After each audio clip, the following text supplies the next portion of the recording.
ततः अभिषेकः। हरि ॐ भद्रं कर्णेभिः शृणुयाम देवा भद्रं पश्येमाक्षभिर्जत्राः स्थिरैरङ्गैस्तुष्टुभागुंसस्तनु निर्व्यशेमहि देवहितं जदायुः।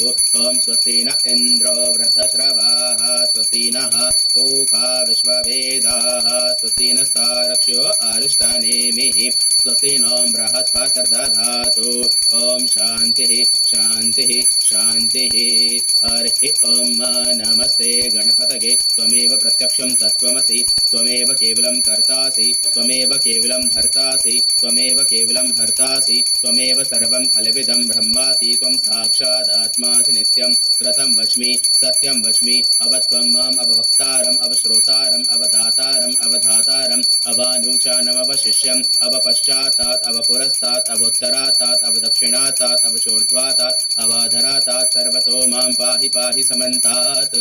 त्वं वाङ्मयः त्वं चिन्मयः त्वं आनन्दमयः त्वं ब्रह्ममयः त्वं सच्चिदानन्दाद्वितीयोऽसि त्वं प्रत्यक्षं ब्रह्मासि त्वं ज्ञानमयो विज्ञानमयोऽसि सर्वं जगदिदं त्वत्तो जायते सर्वं जगदिदं त्वत्तस्तिष्ठति सर्वं जगदिदं त्वयि लयमेष्यति सर्वं जगदिदं त्वयि प्रत्येति त्वं भूमिरापो नलो निलो नभः त्वं चत्वारि वाक्पदानि त्वं गुणत्रयातीतः त्वम् अवस्थात्रयातीतः त्वं देहत्रयातीतः त्वं कालत्रयातीतः त्वं मूलाधारस्थितोऽसि नित्यं त्वं शक्तित्रयात्मकः त्वां योगिनो ध्यायन्ति नित्यं त्वं ब्रह्म त्वं विष्णु त्वं रुद्र त्वं इन्द्र त्वं अग्नि त्वं वायु त्वं सूर्य त्वं चन्द्रमा त्वं ब्रह्म भूर्भुवस्वरोम।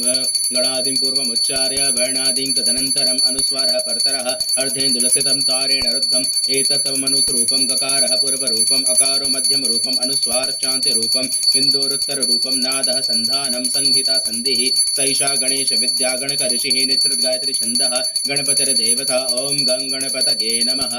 एकदन्ताय विद्महे वक्रतुण्डाय धीमहि तन्नो दन्तिः प्रचोदयात्। एकदन्तं चतुर्हस्तं पाशमङ्कुशधारिणं रदं च वरदं हस्तैर्बिभ्रणमूषकध्वजं रक्तं लम्बोदरं शूर्पकर्णकं रक्तवाससं रक्तगन्धानुलिप्ताङ्गं रक्तपुष्पैः सुपूजितं भक्तानुकम्पिनं देवं जगत्कारणमच्युतम् आविर्भूतं च सृष्टादौ प्रकृतिः पुरुषात् परम् एवं ध्यायति यो नित्यं स योगी योगिनां वरः।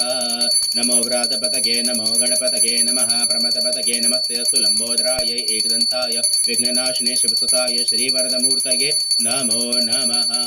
हरि ॐ भद्रं कर्णेभिः शृणुयाम देवा भद्रं पश्येमाक्षभिर्जत्राः स्थिरैरङ्गैस्तुष्टुभागुंसस्तनु निर्व्यशेमहि देवहितं जदायुः।